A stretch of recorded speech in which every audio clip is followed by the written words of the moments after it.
Hello friends, legal lifeline में आपका स्वागत है। मैं राम गुर्जर और आज का हमारा टॉपिक है भारतीय संविधान में मौलिक अधिकारों के अंतर्गत अनुच्छेद 15 आर्टिकल 15। दोस्तों, आज के इस वीडियो में हम भाग 3 में प्रदत्त मूल अधिकारों के पहले अधिकार समता के अधिकार के अंतर्गत अनुच्छेद 15 का अध्ययन करेंगे। अनुच्छेद 15 धर्म, मूल वंश, जाति, लिंग, जन्म स्थान के आधार पर विभेद का प्रतिषेध। भारतीय संविधान के भाग 3 का अनुच्छेद 15 अनुच्छेद 14 के समान समता के अधिकार का ही एक उदाहरण है। अनुच्छेद 15 राज्य को किसी व्यक्ति विशेष के विरुद्ध धर्म, मूल वंश, जाति, लिंग तथा जन्म स्थान इन 5 बातों के आधार पर भेदभाव करने से रोकता है। यदि राज्य इन आधारों पर भेदभाव करता है तो वो अनुच्छेद 15 का उल्लंघन माना जाता है। अनुच्छेद 15 बनाने का मुख्य उद्देश्य यह था कि आजादी के पहले भारत में जो कुरीतियां, समाज में जो कुरीतियां प्रचलित थी, जैसे छुआछूत इत्यादि आधारों पर भेदभाव को समाप्त किया जा सके। आर्टिकल 15 क्लॉज 1 राज्य किसी नागरिक के विरुद्ध धर्म, मूल वंश, जाति, लिंग तथा जन्म स्थान इनमें से किसी भी आधार पर भेदभाव नहीं करेगा। यदि राज्य ऐसी कोई विधि बनाता है जो इन आधारों पर भेदभाव करती है तो वह असंवैधानिक मानी जाएगी और शून्य हो जाएगी। आइए इसे एक केस की सहायता से समझते हैं। Nainsukh versus state of UP. इस केस में सुप्रीम कोर्ट ने राज्य सरकार द्वारा निर्मित एक विधि को इस आधार पर शून्य कर दिया क्योंकि वह विधि विभिन्न धर्म संप्रदायों के लिए पृथक निर्वाचन मंडल का प्रावधान करती थी, जो कि अनुच्छेद 15(1) का उल्लंघन है।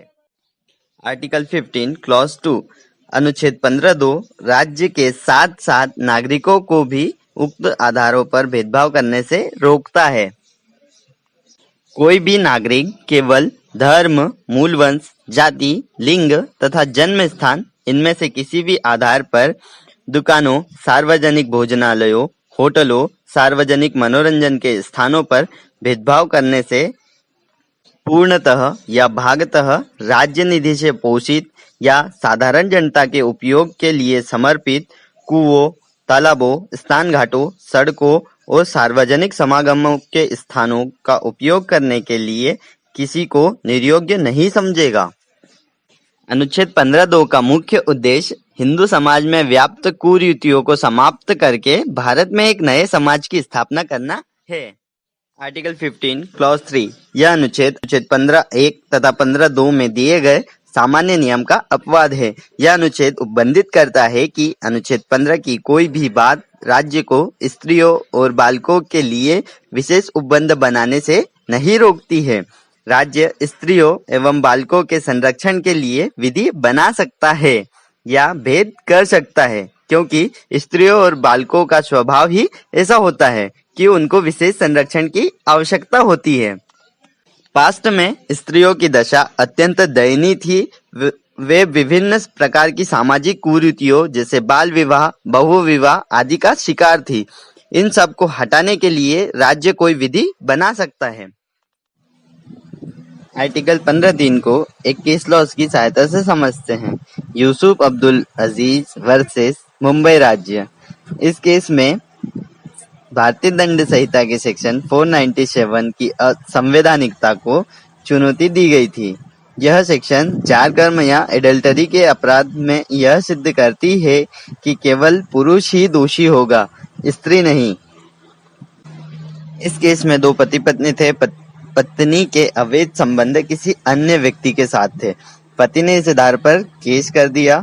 उस व्यक्ति को भारतीय दंड संहिता के सेक्शन 497 के अंतर्गत जारकर्म के अपराध, एडल्टरी के अपराध की सजा हो गई। पति ने यह दलील सुप्रीम कोर्ट में की कि धारा 497 अवैध है क्योंकि यह लिंग के आधार पर भेदभाव करती है। केवल पुरुषों को ही सजा क्यों देती है, स्त्रियों को क्यों नहीं? तब सुप्रीम कोर्ट ने यह स्पष्ट किया कि समाज में स्त्री की विशेष स्थिति के आधार है, यह कोई भेदभाव नहीं है और यह धारा संवैधानिक है।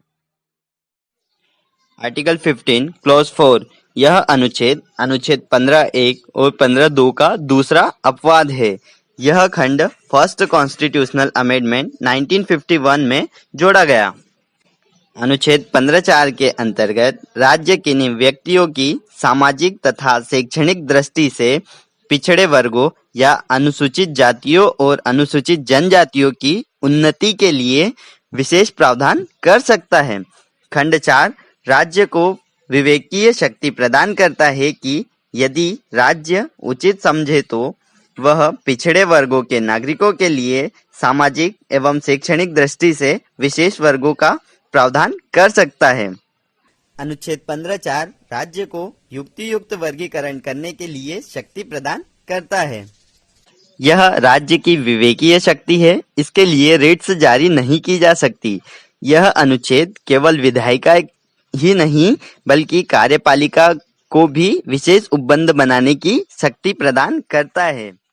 जिस केस के आधार पर अनुच्छेद 15(4) आया उसे हम देखते हैं। मद्रास राज्य वर्सेस चंपकम दोराई राजन। यह एक बहुत ही महत्वपूर्ण केस है।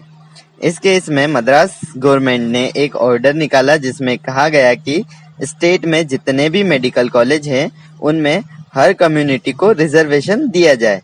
तो इस गवर्नमेंट ऑर्डर को चैलेंज किया गया। सुप्रीम कोर्ट ने कहा कि केवल धर्म एवं जाति के आधार पर आप रिजर्वेशन नहीं दे सकते। सुप्रीम कोर्ट ने यह गवर्नमेंट ऑर्डर स्ट्राइक आउट कर दिया और उसी की वजह से आया अनुच्छेद 15(4). अनुच्छेद 15(4) बनने के बाद बालाजी वर्सेस मैसूर राज्य का केस आया। इस केस में मैसूर राज्य ने जाति के आधार पर सामाजिक व शैक्षणिक दृष्टि से मेडिकल व इंजीनियरिंग कॉलेज में प्रवेश के लिए आरक्षण की व्यवस्था की। इस केस में सुप्रीम कोर्ट ने जाति के आधार पर आरक्षण की सीमा को असंवैधानिक घोषित कर दिया और इस कुछ सिद्धांत प्रतिपादित किए। पहला, पिछड़ेपन के निर्धारण में जाति एक आधार हो सकती है परंतु प्रमुख आधार नहीं हो सकती है।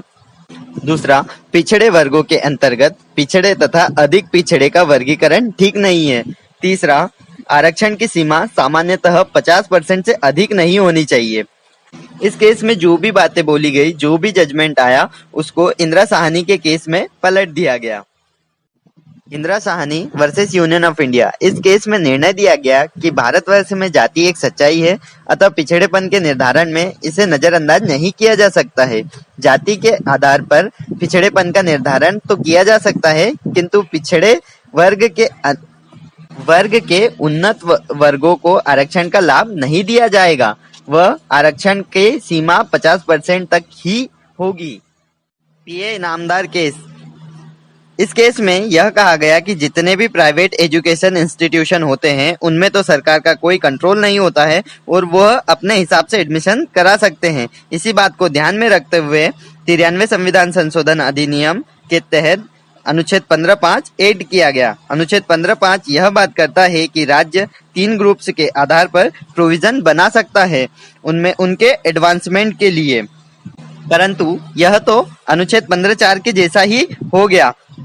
फर्क सिर्फ इतना है कि यह एडमिशंस की बात करता है। तो दोस्तों, आज के इस वीडियो में हमने समता के अधिकार के अंतर्गत अनुच्छेद 15 में धर्म, मूलवंश, जाति, लिंग तथा जन्म स्थान के आधार पर भेदभाव के प्रतिषेध का अध्ययन किया। इसके आगे आने वाले वीडियो में हम समता के अधिकार को कंटिन्यू रखेंगे। So please like, subscribe and share my YouTube channel and comments on my video. Thank you.